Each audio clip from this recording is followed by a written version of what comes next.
小伙子，这盘焊丝你用完了，你不用看焊丝哈。今天哈，我教给你，要记住哈，你就是电路电压调再匹配，到了工地上你不用看焊丝，老板也认为你是个2把刀焊工，知道吧？咱这焊丝看嘛，这个头哈，它上面插着的看嘛，弄出来哈。你是让它朝左啊，还是朝右啊？不知道是吧？知道。其实哈，很多新手在换焊丝的时候哈，他往往这个头哈朝右了，朝右是不对。你就是这个头哈，你无论如何改变，咱这个松丝机这个枪头始终叫它朝这边，知道吧？还有这个位置看吧，咱上面有个小眼看吧，焊丝盘上，咱用这个眼对着咱这个销子这个位置，咱把它插进来啊，看准哈，记住问题哈，哎，看吧，进来了吧？进来了。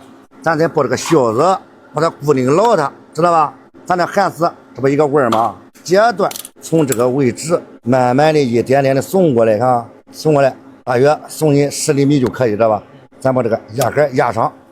还有一个问题跟你说，小伙子哈，咱在松丝的时候，咱这焊枪要把它捋直，知道吧？你这样不捋直，咱焊丝出不来哈。咱试试可以哈。咱在手动位置上松丝，采用手动哈。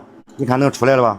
它这不流畅，看到吗？咱把它捋直它，看吧？注意点哈，小伙子，咱这出去别碰到你了，是吧？咱出来太长，知道吧？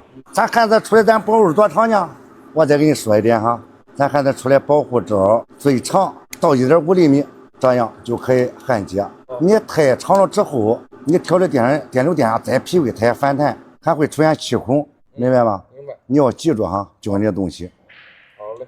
用心学。好。没有学不好的，没有学不会的，咱出去别给咱丢人。